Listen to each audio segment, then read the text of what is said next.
Flop show' বুলি তেখেতে ক'ব পাৰে, কাৰণ তেখেতৰ ক'বলগীয়া উত্তৰ নাই। মই আকৌ প্ৰশ্ন সুধিছোঁ, তেখেতৰ ল'ৰা ছোৱালীকেইটাৰ ধৰ্ম কিয় বদলাই দিলে?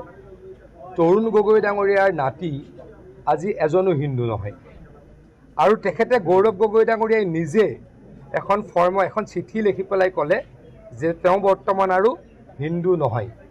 গতিকে এটা পৰিয়ালৰ 4জন সদস্য থাকে, তাৰ 3গৰাকী বিদেশী হয়, 3গৰাকী হিন্দু নহয়, এগৰাকী হিন্দু আৰু এগৰাকী ভাৰতীয়, মানে তেখেত নিজৰ পৰিয়ালত সংখ্যালঘু।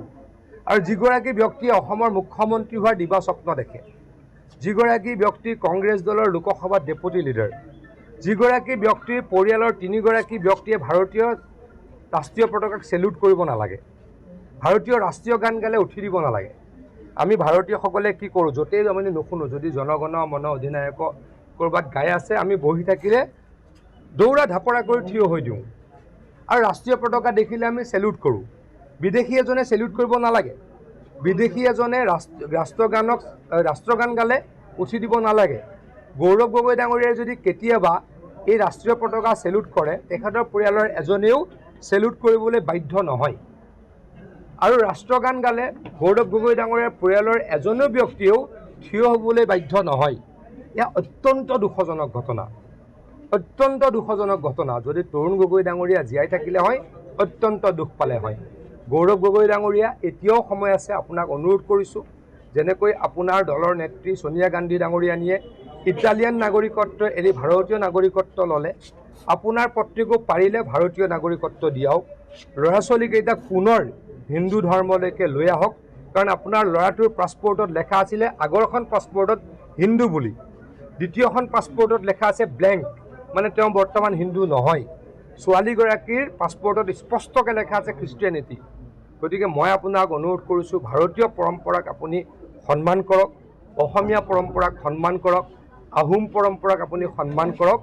আপোনাৰ ল'ৰা ছোৱালীকেইটাক পাৰিলে হিন্দু ধৰ্মলৈকে লৈ আহক বা আহোম পৰম্পৰালৈকে লৈ আহক, মই আপোনাক অনুৰোধ কৰিছোঁ।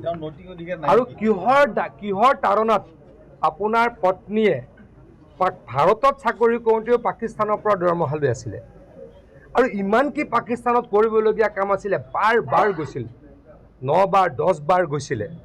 আনকি তেওঁ যেতিয়া লিড ইণ্ডিয়া লিড পাকিস্তান এৰিলে, নতুন এটা সংস্থাত কাম কৰিলে, তাৰ পাছতো 3 বাৰ গৈছে। আপোনালোকে গোটেই কথাখিনি চাব, মুখ্যমন্ত্ৰী ডাঙৰীয়াৰ প্ৰেছ মিটত জল পটকৈ দিয়া আছে, আৰু ফুল্লি অথেণ্টিকেট কৰা আছে, আৰু গোটেইখিনি ডকুমেণ্টেড কৰা আছে, উইথ ডকুমেণ্ট দিয়া আছে। গতিকে এটাও ভুল নাই। মই আকৌ কৈছোঁ, কিহৰ তাৰণাত আপুনি 10 দিন গৈ পাকিস্তানত আছিল? কিহৰ তাৰণাত আপোনাৰ পত্নীয়ে বাৰে পাকিস্তানলৈকে গৈ আছিল? কিহৰ তাৰণাত ভাৰতত চাকৰি কৰিও আপোনাৰ পত্নীয়ে পাকিস্তানৰ পৰা দৰমহা লৈ আছিল? কিহৰ তাৰণাত আপোনাৰ পত্নীয়ে CDKN বা লিড ইণ্ডিয়া লিড পাকিস্তান এৰি দিয়াৰ পাছতো, নতুন এটা সংস্থা জইন কৰাৰ পাছতো 3 বাৰ 4 বাৰ পাকিস্তানলৈকে গৈ আছিল? এই কথাকেইটাৰ উত্তৰ দিব লাগিব আপুনি। কিয় আপুনি 2014 চনৰ আপোনাৰ ইলেকশ্যন এফিডেভিটত আপোনাৰ পত্নীৰ পাকিস্তানস্থ বেংক একাউণ্টৰ ডিটেইলছ কিয় দিয়া নাছিল? এই উত্তৰ আপুনি দিব লাগিব। আপুনি আবুল তাবুল বকিলে, চালে বৰেৰে কোবালে আপুনি অসমৰ মানুহক আবুৱা বাঢ়িব নোৱাৰে।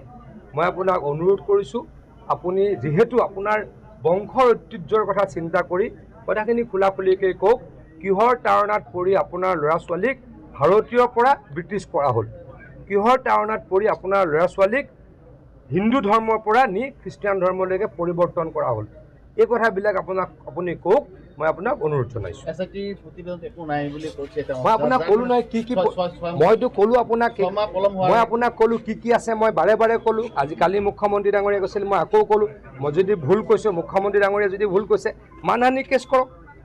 যদি আমি ভুল কথা কৈ আছোঁ, মই ক'লোঁ তেখেতৰ পত্নীয়ে বাৰে পাকিস্তানলৈ গৈ আছিল। তেখেতৰ পত্নীয়ে ভাৰতত চাকৰি কৰাৰ পাছতো পাকিস্তানৰ পৰা দৰমহা লৈ আছিল। তেখেতৰ পত্নীয়ে লিড পাকিস্তান লিড ইণ্ডিয়া এৰি দিয়াৰ পাছতো, বেলেগ এটা সংস্থা জইন কৰাৰ পাছতো 3 বাৰ 4 বাৰ পাকিস্তানলৈকে গৈছিল। মই আকৌ কৈছোঁ, তেখেতৰ ল'ৰা ছোৱালীয়ে ব্ৰিটিছ নাগৰিকত্ব ল'লে, তেখেতৰ ল'ৰা ছোৱালীয়ে খ্ৰীষ্টান ধৰ্ম ল'লে। যদি মই কিবা এটা ভুল কৈছোঁ, কালি তেখেতৰ সৎ সাহস আছে, মানহানি কৰক, মানহানি কেছ কৰক, মই তাৰ উত্তৰ দিম। আপুনি কৈছে দিবানৈক্য মানে স্বপ্ন দেখা সেইটোৱেতো এজন তেওঁ সপোনটো দেখি আছে, গতিকে মইতো বিৰোধী দলৰ ব্যক্তি হিচাপে অধিকাৰ নাই নেকি? আজ নৈতিক অধিকাৰ তেখেতৰ নাই। থাকিলে তেখেতৰ ল'ৰা ছোৱালীয়ে এনেকৈ ব্ৰিটিছ হ'ব নোৱাৰে, যিটো ছোনিয়া গান্ধী ডাঙৰীয়ানীয়ে কৰিব নোৱাৰিলে। ছোনিয়া ডাঙৰীয়ানীয়ে ব্ৰিটিছ ইটালিয়ান পাছপৰ্ট জমা দি নাগৰিকত্ব জমা দি ভাৰতীয় নাগৰিকত্ব ল'লে। মইতো নাভাবোঁ যে ৰাহুল গান্ধী ডাঙৰীয়ানীয়ে প্ৰিয়ংকা গান্ধী ডাঙৰীয়া কেথলিক খ্ৰীষ্টিয়ান বুলি। তেখেতৰ নেত্ৰীয়ে পৰা নাই, তেখেতৰ নেতাসকলে পৰা নাই, তেওঁ কেনেকৈ পাৰিব? গতিকে তেখেতৰ নেতাৰ পৰা তেখেতে নৈতিক শিক্ষা লওক বুলি মই অনুৰোধ জনাইছোঁ।